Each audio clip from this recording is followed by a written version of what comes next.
Hello and welcome to the Metabolic Classroom. My name is Professor Ben Bikman. I am a professor of cell biology and a biomedical scientist. It is my pleasure to be a scientist who studies metabolism, and that is the material that I choose to teach as well. And that's what we do, of course, in the Metabolic Classroom every week. Today's lecture topic is liposuction. That's the item that we're going to be discussing today, and the topic I hope you feel that you are an expert on by the end. This is an appropriate topic for all kinds of reasons, including our ongoing obsession with body fat and the obsession with being as skinny as possible. In fact, the obsession is quite sobering just by way of helping you appreciate how prevalent this is. Liposuction remains one of the more popular cosmetic surgeries within the US. In fact, here in the US alone in 2022, which was the last full year I could find statistics on, it was almost 500,000 liposuction procedures were performed. And then when you look globally, the numbers, it's hard to know what's normal, but from 2022 to the next year, to 2023, it went up by about 20%. So this is not something that is going down. And I think it's a further reflection of two items. One, that we are getting fatter globally. That's very obvious. But two, the interest in being lean isn't going away, that this is something people still want. And then unfortunately, they just don't really know how to do it. And as a little tangent, if someone's weight loss strategy is based on the first step being cutting calories, then hunger is going to win every time.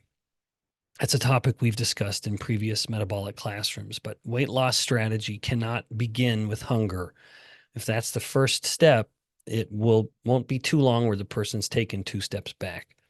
All right, now let me start this lecture by actually defending body fat, which is something I've done previously, as much as I am a scientist who focuses on fat tissue. And I do, that's the primary cell type or tissue type my lab is focusing on lately.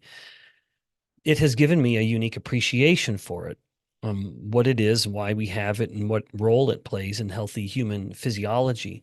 So just by way of defending body fat, before we talk about sucking it out of our body, um, body fat acts as insulation, as a physical insulation, like the body wearing a bit of a jacket to help regulate body temperature. It can cushion organs within the visceral space, within that deeper abdominal space. It also regulates hormones. And by regulate, I mean not only does it act as a site of converting certain hormones, like, for example, taking inactive thyroid hormone and turning it into active thyroid hormone, but also it produces its own hormones. In fact, a lot, in fact, dozens of hormones come from fat tissue. And then its most famous effect is storing energy. But again, that's its most famous effect. Whether or not you want to argue that it's its most important effect, well, that would be arguable, because the hormones that come from fat tissue are absolutely essential to human survival, including reproduction. Speaking of reproduction, I can't help but mention the unique differences between the sexes. Body fat is more important in women, and women will naturally have more of it. This is likely because of a greater need for leptin. Women need more leptin than men in order to have normal fertility, in this case, normal ovulation. Men who do not have the blessing of growing the baby, I'll say it that way, you could say men don't have as much need of that energy. But if, as something I've touched on before, so this is a little redundant, but women run that metabolic marathon when it comes to fertility in the species. And so it's no surprise that her body would want to have a way to just check how much energy it has. Well, that energy would be fat tissue. And that fat tissue would be producing a hormone called leptin. And one of leptin's effects is to tell the brain that there's enough energy for fertility. Now, speaking of women, again, and back to fat tissue specifically, women have more fat than men do and yet are healthier. Now, it's also, of course, overwhelmingly women that are feeling this pressure to go through liposuction procedures. And But again, the sex is built, designed, if you will, to have greater fat, which is a consequence of the female sex hormones, the prototypical female sex hormones, like estrogens, specifically estradiol and progesterone. Both of those hormones will stimulate the growth of new fat cells in particular areas, usually buttocks and hips. That's why a woman can gain more fat mass there. Now, that is important, though, because not only is subcutaneous fat a healthier place to store fat, it makes more adiponectin, it makes more leptin. And adiponectin is a topic I've discussed in the past, and it is an insulin sensitizing hormone. So it's a good, metabolically favorable hormone. So not only does the female have an advantage with fat tissue compared to her male counterparts because she has more subcutaneous fat, which is a healthy place to store fat, but also because of the actions of the estrogens and progesterone, she has more fat cells. Now, as I've discussed before, and this is a whole topic, which is why I devoted an entire topic to it previously, an entire lecture to it previously. It's more important than the mass of fat that a person has is the size of their fat cells. And that's my final comment then about the sexes and women in particular. Estradiol and progesterone will stimulate the growth of new fat cells. So if a woman will have more fat cells, but they're smaller. That's another important detail. So the two important things that I tried to elaborate over the past few minutes was that storing fat in the subcutaneous or beneath the skin space is a healthy place to store fat, and storing fat in smaller fat cells is healthier. So in the number of the fat cells is less important. What matters is the size of the fat cell. But naturally, if you have more fat cells, it's a greater likelihood that at any given fat mass, each individual fat cell will be smaller. I hope that makes sense. But that is a critically important idea. In fact, important enough that I am going to be a little redundant. In case someone's not heard me discuss this previously, the bigger or fatter a fat cell gets, that's a process called hypertrophy. The more the fat cell will embrace two strategies in order to ensure its own survival. So firstly, a fat cell is capable of growth to a degree that no other cell is capable of. A fat cell can grow 100 times in volume compared to its original size. Nothing else can grow that big, can have that degree of expansion. Now, as the fat cell begins to reach a point, it has gotten so big that the membrane cannot continue to hold everything together. At that point, the fat cell will start to become insulin resistant because insulin is the most powerful signal telling a fat cell to be big.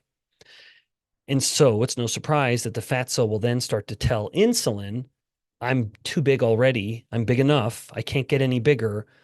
I'm not going to let you tell me to keep growing. So it starts to become an obstinate child. Now, in defense of the naughty fat cell, lest we think it is misbehaving, remember, it is doing this. It's becoming insulin resistant to ensure its own survival.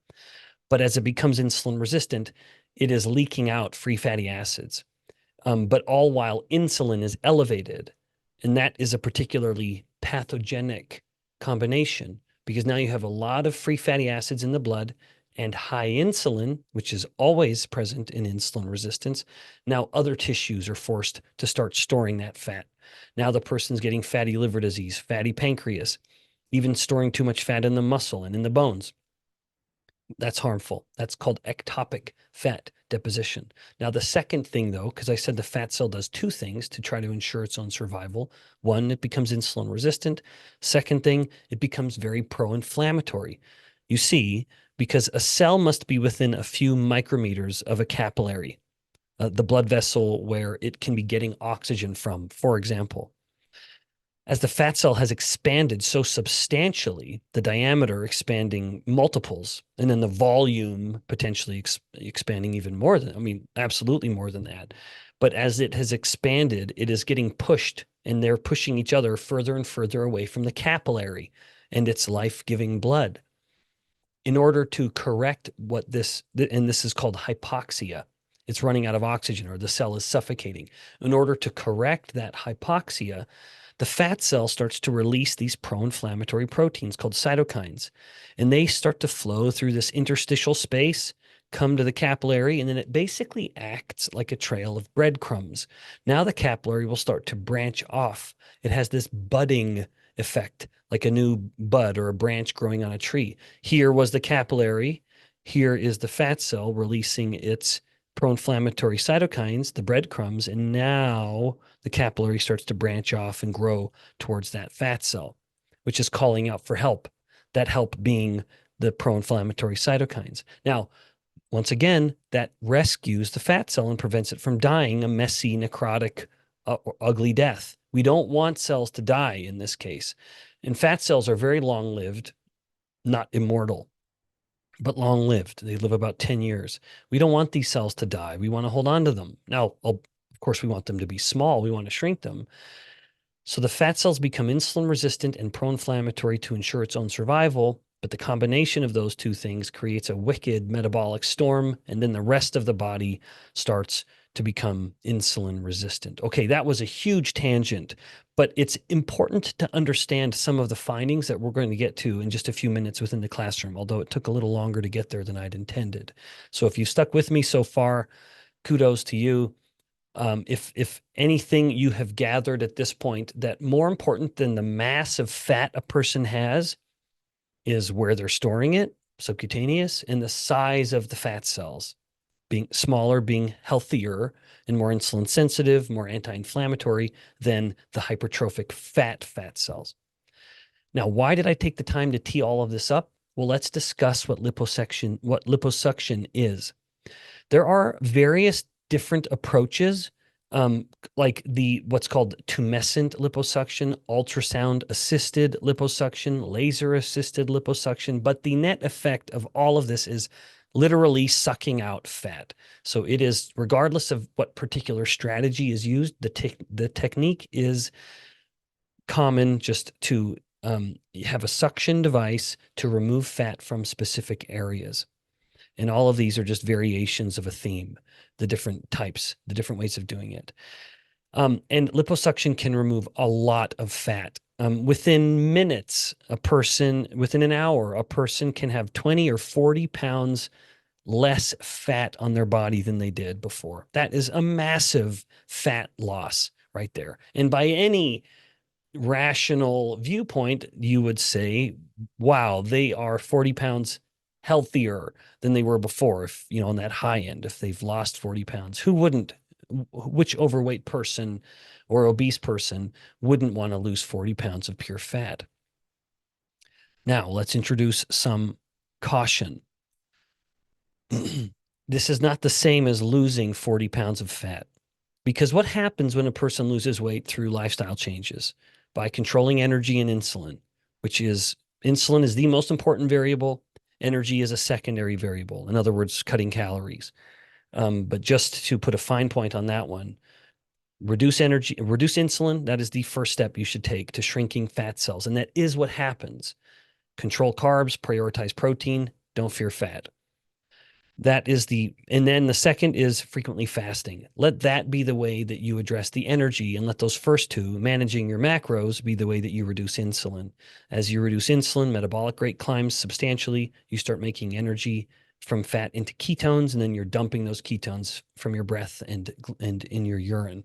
And remember, every ketone has a caloric value roughly comparable to glucose.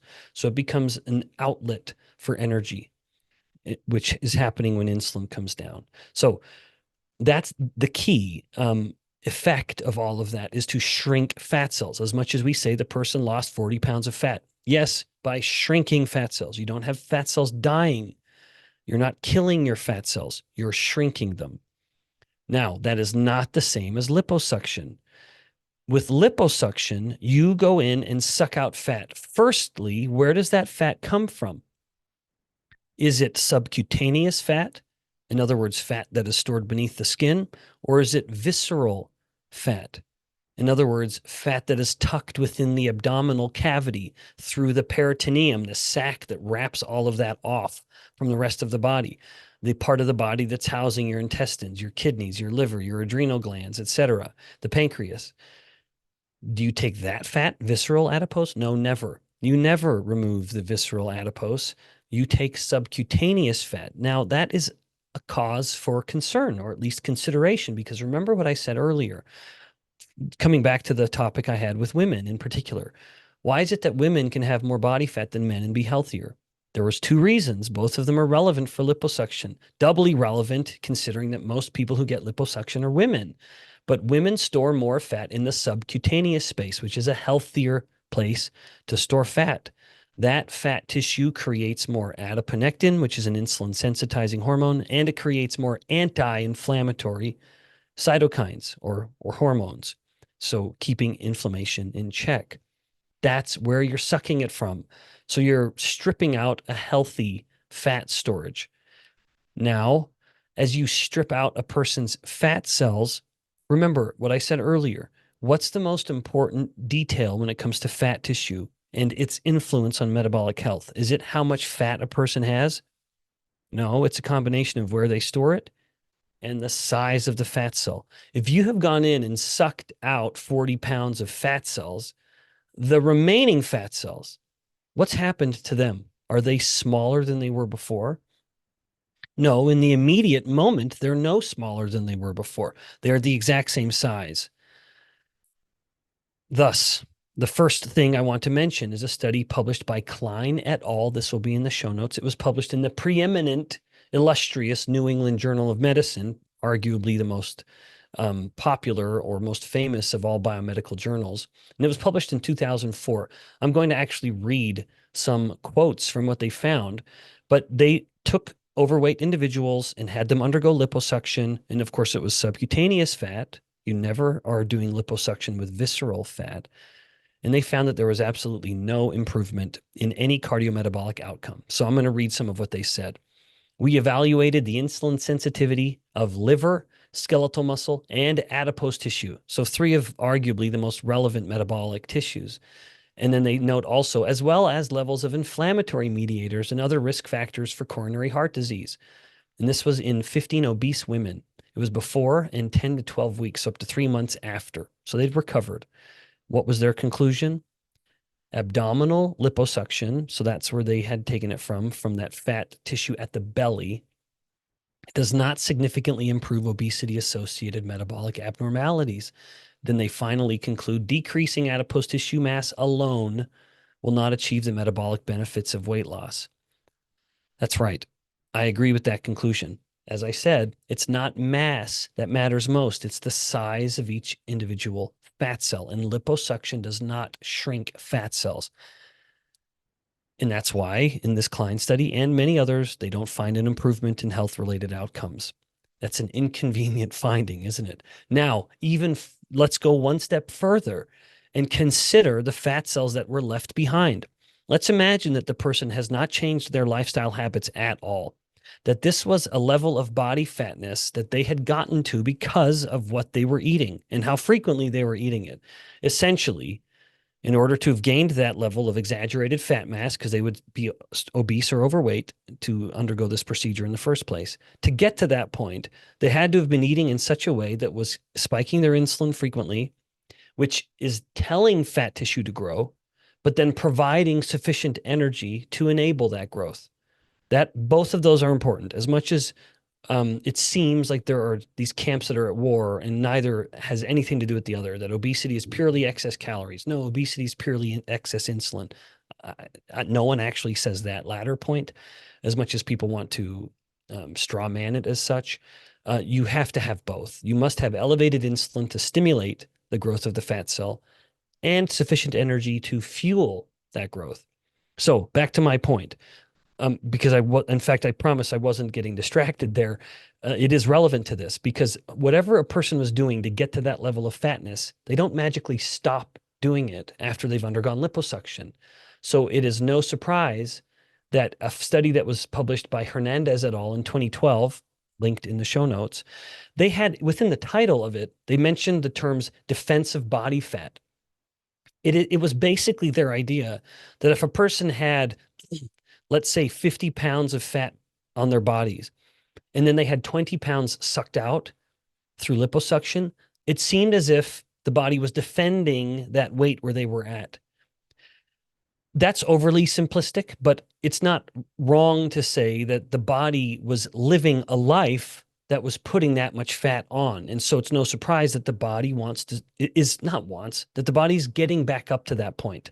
Now, however, having sucked out fat mass in certain areas, and that's what the Hernandez study finds, it's no surprise that they start to regain weight in other areas. And so it's very important in defense of that idea of the body defending its body fat, they noted that at 6 weeks post-op, there was a significant multiple percentage points reduction in body fat percent. However, at 1 year, there was no longer any statistical difference between the groups. So even the group that had undergone liposuction, they had gained body fat back to such a degree that they had gotten back to the same percent they were at before, that there was no difference, no statistical difference. However, what was different is where they regained it. So in this study, women had undergone liposuction on the buttocks and hips or thigh area. And so they noticed that that still stayed smaller. So in fact, I'll quote them. They say adipose tissue reaccumulated differently across various sites. After 1 year, the thigh region remained reduced. That's where they'd had the fat sucked out of their bodies. But as they continue, that was a little tangent right there, continuing back to the quote. But adipose tissue reaccumulated, in this case, in the abdominal region. So their final conclusion, and again, I quote, following suction lipectomy or liposuction, body fat was restored and redistributed from the thigh to the abdomen.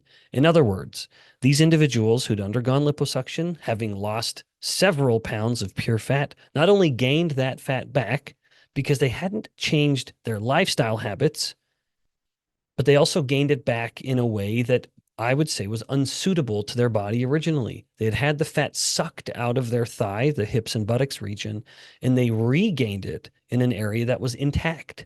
No surprise.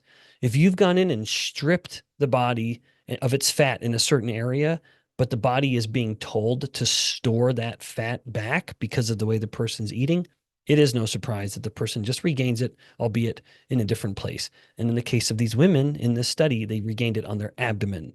Most women don't want to store their fat in their belly, but that's where they were storing it. All right. That is the end of the sort of lecture part. Let's just sort of sum this up. If you're looking at liposuction, you should not be looking at it as a way to improve health. It does not. It should only be viewed as a way of body contouring or just changing body shape for better or worse. If a person hasn't changed dietary habits, there is this idea of the body defending its body fat, or to just say it another way, if you don't change the way you were living, the habits that put that much fat on you in the first place will be the same habits that restore that much fat tissue on you. Now, to my knowledge, there is no study that has looked at fat cell size. I wouldn't be surprised if a study ever did this. If you looked at fat cell size, so you'd have to do a fat biopsy, and then you'd have to fix and stain the fat to actually look at the fat cell size under a microscope.